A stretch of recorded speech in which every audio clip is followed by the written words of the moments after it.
강화도 2주 살기를 마치고 서울로 돌아왔다. 아내의 복직 전 마지막으로 장기여행을 갔다가 이제 현실로 복귀를 했다. 하윤이는 아침부터 렌지대의 물건들을 꺼내는 중이다. 서울 복귀가 아쉬운지 열심히 집을 어지르고 있다. 불과 몇 달 전까지만 해도 터미타임도 제대로 못했지만 어느덧 서랍이나 문을 열 수 있는 듬직한 아기가 되었다. 우리 집에는 큰 선반이 있다. 처음 샀을 때 너무 큰 거를 샀나 싶었는데 어느샌가 이런저런 물건들과 약간의 귀찮음이 더해져 빈틈없이 가득 차 버렸다. 공간을 좀 더 효율적으로 쓰기 위해 정리를 하기로 마음먹었다. 사실 마음먹은 건 몇 주 전인데 마음먹은 걸 하기로 마음먹었다. 짐을 일단 한쪽으로 치워두고 나니 처음 샀을 때의 기분이 든다. 여길 다 어떤 물건으로 채우나 싶었는데 공간을 자유롭게 쓰다 보니 금방 가득 채울 수 있었다. 나름의 규칙을 세우고 분류를 하고 정리했다. 정리를 마치고 선반을 촬영했는데 사라졌다. 정리된 모습을 자랑하고 싶었는데 조금 아쉬운 느낌이다. 결혼식장에 가는 중이다. 처음에 구독자였다가 이제는 지인이 된 분의 결혼식이다. 결혼식장은 신사역에 있는 더 리버사이드 호텔이다. 강남에서 하는 호텔 결혼식이라 종합적으로 더 기대가 된다. 와, 멋있다. 잘 나왔다. 잘 나왔다. 주차는 1층에서 발렛을 해주셨는데 축의금을 내고 나니 식권과 함께 무료 발렛 티켓도 주셨다. 원래 발렛비는 5,000원이다. 오랜만에 발렛 주차도 해보고 대접받는 기분이 들었다. 스티커 사진 부스도 무료로 운영되고 있어서 참석 기념 추억을 사진으로 남겼다. 인생 4컷을 의식했는지 3컷짜리 사진이었다. 3명이라 배경 너무 이쁘다. 여보 잘 나왔네. 아, 그랬어? 유자씨는 작은 것에도 칭찬을 해줘서 사람을 기분 좋게 해주는 재주가 있다. 연습을 하고 있는 신랑이다. 나는 신랑 입장 때보다 저 때가 더 떨렸던 기억이 있다. 내가 너무 떨고 있고 정신이 없는 걸 직원분도 알았는지 이런저런 결혼식 옵션들을 그 순간 나에게 판매하려고 했다. 결국 구입을 하게 됐다. 좌측에서 라이브로 악기 연주를 하고 있었다. 연습이었는데도 라이브만의 감동이 있는 연주였다. 결혼식장을 처음 온 하윤씨는 모든 게 신기한지 계속 두리번거렸다. 신랑 신부 입장하는 길에 생화로 장식이 되어 있었다. 하윤이가 생화를 좋아해 뜯어먹기 때문에 긴장을 좀 하고 있어야 했다. 촛불이 열심히 양초를 녹이며 타오르고 있었다. 가까이에서 보니 불이 없는 초라서 양초는 온전한 상태였다. 고도로 발전된 모습의 초였다. 구독자였다가 지인이 된 백대리님도 오셨다. 결혼식 영상 촬영 담당이셨다. 우리 결혼식 영상도 찍어주셨는데 엄청 잘 찍어주셨다. 본업은 따로 있으신데 촬영 실력자 분이다. 그런데 오늘이 아쉽게도 은퇴 촬영이라고 하신다. 은퇴하는 날이지만 무척 덤덤해 보이셨다. 어떤 악기든 잘 연주하면 멋져 보이지만 특히 바이올린이 그런 것 같다. 몇 년 전에 피아노를 배우다가 코로나 시작되면서 그만뒀는데 쭉 배웠다면 지금쯤 어느 정도 실력이었을지 궁금하다.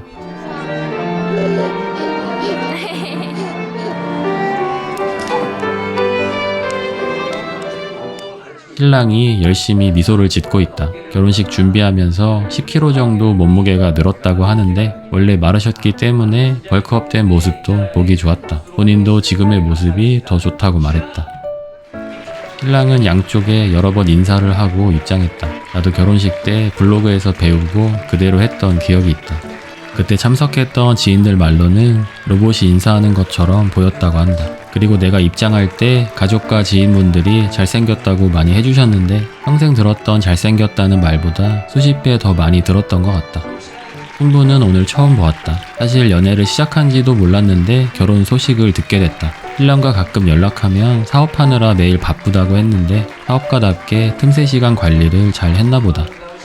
사진으로 봐도 그랬지만 실제로도 너무 잘 어울리는 한 쌍이었다. 내가 먼저 결혼해보니까 결혼은 참 많은 인내와 이해가 필요하더라고. 신부의 친구 2명이 축사를 했는데 친구 2명도 울고 신부도 모두 울었다. 신부가 어떤 인생을 살아왔는지 친구들과 어떤 관계인지 잘 알 수 있는 부분이었다. 내 친구 결혼식에서도 울어본 적이 한 번도 없었는데 처음 보는 사람의 눈물 축사를 듣다가 함께 눈물을 흘릴 뻔했다. 신랑의 동창이자 사업 파트너인 분이 축사 릴레이를 이어갔다. 굉장히 이성향의 밝아 보이는 분이셨는데 이분도 축사를 하다가 이내 눈물을 흘리셨다. 축사를 하다가 울어주는 친구가 있는 부분이 약간 부럽게 느껴졌다. 이분은 축사를 끝내고 축가도 했는데 축가를 위해 보컬 트레이닝을 받았다고 해서 기대가 많이 됐다.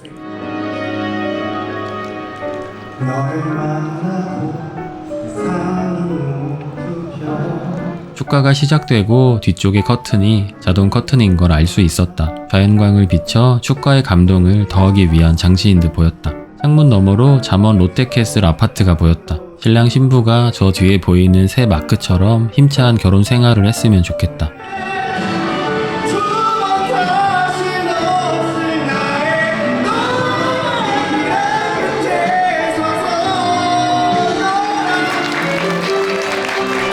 신랑 신부가 행진을 하고 결혼식이 마무리되었다. 결혼식을 보면서 괜히 아내와 싸웠을 때도 생각이 나고 자꾸 잘 못해줬을 때만 생각이 나서 혼자서 또 울 뻔했다.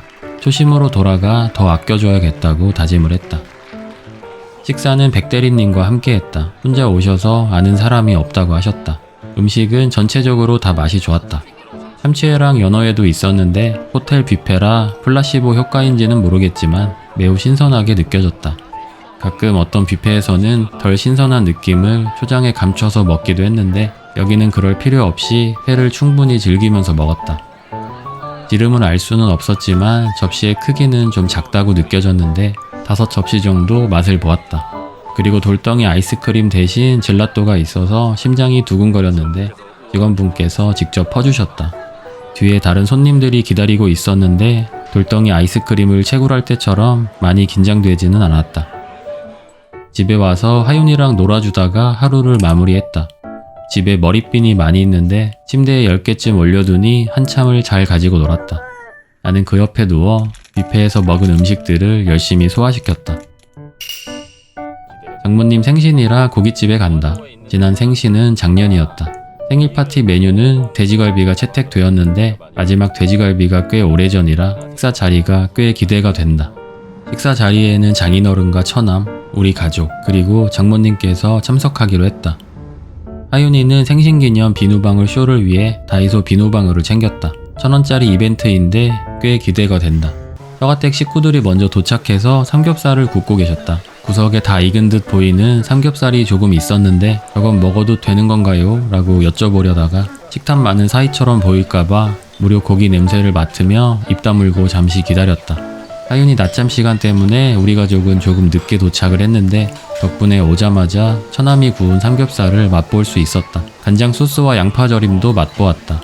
평소에 집에서 참소스를 자주 먹었던 관계로 이 맛에 익숙해졌을 것이라 생각을 했지만 고깃집 간장 소스만의 비법이 있는지 감탄이 절로 나왔다. 강화도에서 2주간 머무른 숙소는 고기나 생선을 굽는 행위가 금지되어 있었는데 강제로 2주 동안 먹지 못했다 보니 오늘의 삼겹살이 더 맛있게 느껴졌다. 돼지갈비를 주문했다. 삼겹살과 불판이 달라서 약간의 기다림이 의무적으로 발생했다. 기다리는 동안 하윤이 이유식을 먹였다. 자다 깬 하윤이는 지금 먹는 게 이유식인지 돼지갈비인지 헷갈릴 듯하다. 돼지갈비가 익을 때까지 점잖이 기다리기 위해 삼겹살을 2점 미리 준비해 놓았다. 먹을 때만큼은 꽤 계획적인 편이다. 양파랑도 좋았지만 해파리 냉채랑 먹어도 좋았다. 겨자 소스가 식도를 청소해주면서 내려가 갈비 구이를 먹기에 더 적합한 상태를 만들어 주었다. 돼지갈비 1차 커팅까지는 직원분께서 해주셨다. 2차 커팅과 자주 뒤집기 미션을 주시고 퇴장하셨다. 돼지갈비가 다 익었는지 확인하기 위해서 제일 먼저 한 점을 먹어보았다. 적당히 익은 것 같기도 해서 작은 건 드셔도 될 것 같아요 라고 말씀드리고 한 점을 더 주워 먹었다. 서가댁 식구들은 삼겹살로 거의 배를 채운 상태라 나와 아내는 돼지갈비를 더 많은 비율로 먹게 되었다. 난 돼지갈비를 더 좋아하는 편이라 삼겹살 돼지갈비 비율에 큰 불만은 없었다. 한참을 먹어도 고기가 꽤 많았다. 아직 많이 남았지만 이쯤 먹기로 했다. 냉면을 시켰기 때문이다. 이 집은 면이 좀 얇은 편인데 돼지갈비랑 같이 먹기에 좋다. 영화 아바타에서 나비족이 동물들과 교감할 때처럼 얇은 면발들이 돼지갈비를 치밀하게 감싸준다. 너 안 넣어도 되겠다. 딱 맛있네. 겨자와 식초는 넣지 않고 돼지갈비만 넣어서 먹었다. 돼지갈비가 꽤 많이 남아 있어서 만족스럽게 식사를 마무리할 수 있었다. 처갓댁에 도착했다. 아버님께서 커피 로스팅도 직접 댁에서 하시는데 오늘은 커피 기계가 쉬는 날이라 차를 내어주셨다. 차 이름은 기억이 안 나는데 향이 무척 좋았다. 다 알아듣네. 엄마 생일. 자기는 앉지 않으니까 알아듣는데. 할머니 생신. 오늘따라 하윤 씨는 기운이 넘친다. 집에서였다면 부담스러울 정도의 에너지 레벨이었지만 오늘은 어른이 5명이나 있기 때문에 교대로 하윤 씨 에너지를 감당해 주었다. 가끔 먹은 칼로리 이상으로 에너지를 내는 것처럼 느껴질 때가 있다. 무한 에너지의 원천이 궁금하다.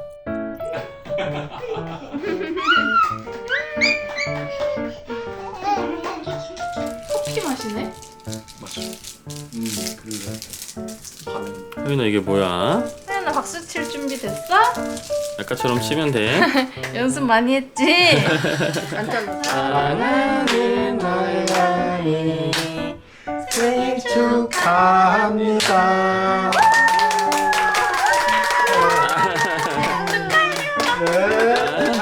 축하. 소원 비세요. 와 원샷 원킬. 원샷. 표정이 좋으신데. 창문 좀 열까? 우유가 땡기는 맛이. 맛있다.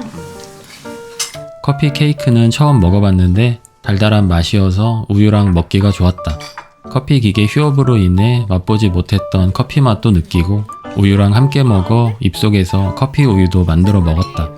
집에 돌아와서 아이패드로 그림을 그린다. 조만간 하윤이 돌잔치를 가족들과 하기로 했는데 하윤이 그림이 들어간 컵을 만들어 선물할 계획이다. 인터넷으로 알아보니 컵에 프린팅을 하는데 개당 10,000원 정도의 가격이었다. 내가 그림을 그리고 유자씨가 하트 장식과 글씨를 써서 마무리했다. 유자씨와의 2번째 합작은 그렇게 완성되었다. 컵이 예쁘게 나왔으면 좋겠고 가족들이 좋아하면 좋겠다. 하윤아 어린이집 되게 오랜만에 가네. 강화도 갔다 와서 처음이지? 재밌게 놀다 오세요. 하윤이를 어린이집에 맡기고 알라딘 중고 서점에 왔다. 책도 고르고 장도 보고 아름다운 가게에도 갈 계획이라 시간이 많지는 않다. 나는 내가 보고 싶은 책을 구경하고 유자씨는 육아 관련 책을 골랐다. 이렇게 유자씨는 늘 하윤이 생각뿐인데 나만 생각하는 철없는 남편이 된 것 같아서 조금 부끄러웠다. 샐러드 키트 뭐 이런 건 할까? 아니 근데 뭐 이런 거 사서 우리 집에 노는 게 이거 하나 넣을까? 이거 찌개 두고 마트에 갔다가 안 쓰는 물건들 기부하러 아름다운 가게에 왔다. 기증을 마치고 다른 물건들을 구경했는데 배우 신현주님과 가수 보아님의 기부 물품이 있었다. 책에 기부자의 성함이 써 있었는데 보아라고 매직으로 써 있는 게 신기하게 느껴졌다. 유자씨가 가수 보아님의 옷들을 구경했는데 다른 옷들처럼 1, 2만원짜리 옷들도 있었고 초록색 털옷은 무려 65만원짜리였다. 지금까지 아름다운 가게에서 만났던 옷들 중에 제일 비싼 옷이다. 영상 보시는 분들 중에 가수 보아님, 배우 신현주님의 기부 물건을 갖고 싶은 분들이라면 아름다운 가게 남성역점으로 오시면 될 것 같다. 오 거기도 그리고 아이고 잘하네. 아이고 잘하네. 하윤이에게 크레용을 선물했다. 손에 묻지 않는 제품이라고 한다. 놀이매트에도 그려지지 않고 오직 종이에만 그려지는 게 신기했다. 가끔 우리가 샀던 제품 정보 궁금해하시는 분들이 계셔서 미리 말씀드리자면 동아 노랑병아리 크레용 36색이고 쿠팡에서 5,990원 주고 구입을 했다. 손에 묻지는 않지만 먹으려고 할 수 있어서 예술원을 펼치는 동안 옆에 보호자가 꼭 있어야 할 것 같다. 영감을 받은 것 같습니다. 영감이 떠올랐다.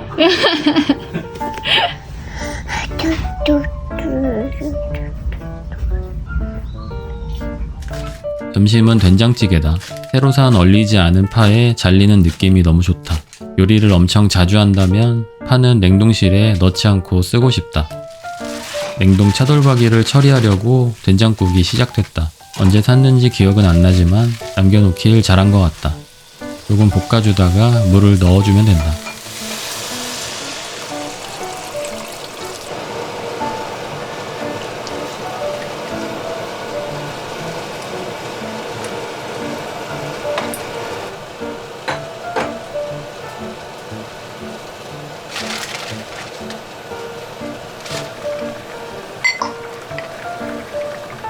좀 먹어봤는데 맛있더라고. 그렇게 맛있을 것 같아. 냄새가 엄청 좋은데? 강화도 갔을 때 사왔던 낙지젓입니다. 이건 장모님이 해주신 두부 부침이고 장모님 생채고 오늘 새로 산 오리엔탈 소스 좀 뿌려봤어요. 어떤 맛있어? 오 시원하다. 그치? 괜찮지? 버섯도 넣었네? 응, 어머님이 주신 거. 아, 야, 왜 이렇게 시원하냐? 해장국 같아. 그러니까 최근에 끓였던 된장국 중에 제일 괜찮았던 거. 오히려 좀 슴슴하게 끓이니까 더 맛있다. 그니까. 장모님 생신 케이크입니다.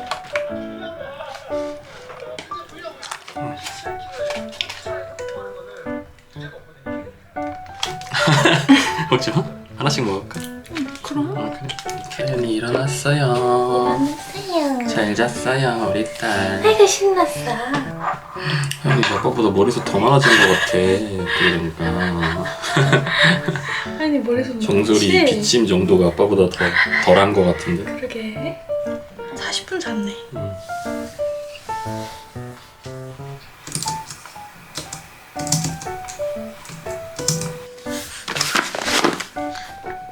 태연아 아빠가 그림 그려줄게. 카메라가 더 좋다고? 여자 그릴 거야? 태연아 아빠가 아빠 그려볼게. 아빠 안경도 썼지? 그 다음에 눈동자 있고 아빠다. 아빠 어때? 똑같아?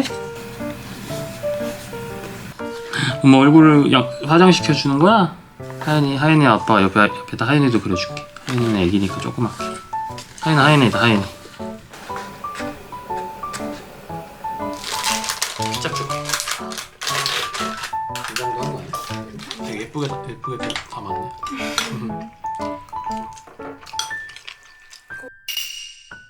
병원에 가려고 혼자 외출을 했다. 몇 년 전에 꽤 큰 수술을 받게 되었는데 그 뒤로 3개월마다 검사를 받다가 현재는 6개월마다 검사를 받고 있다. 오늘은 피검사랑 소변검사를 했는데 일주일 후에 결과가 나와서 다시 병원에 와야 한다. 6개월 전 검사에서는 결과가 몹시 나빴기 때문에 기다리면서도 피를 뽑으면서도 걱정이 많이 됐다. 혹시라도 기분 좋은 상상을 하면 검사 결과가 좋아질까 싶어 피를 뽑는 내내 유자씨 그리고 하윤이랑 함께 즐겁게 노는 상상을 했다. 맛있어 보이지 않습니까? 이번 닭고도 완료되었습니다.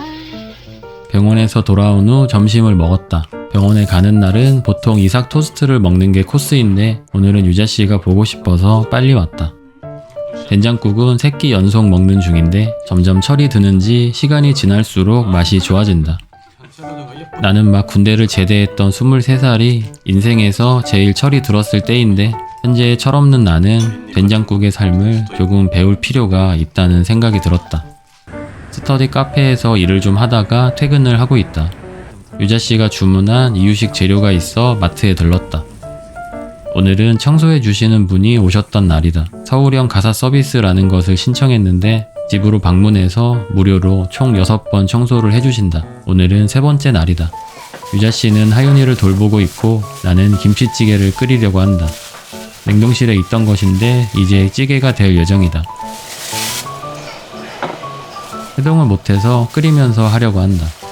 전혀 녹지 않을 것 같지만 시간이 다 해결해 주리라 믿는다. 냉장고 안쪽에 있던 김치인데 냉장고에 있던 걸 깜빡해서 어느새 맛있는 묵은지가 되었다. 김치찌개를 끓이면 맛있을 것 같다.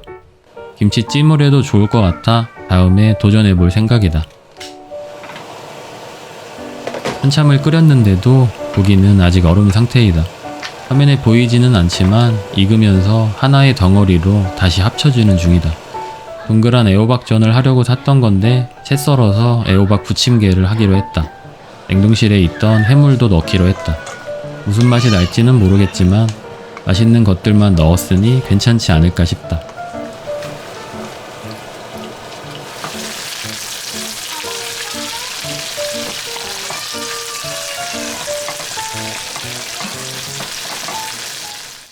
부침개가 아니고 그냥 오징어 구이가 됐네.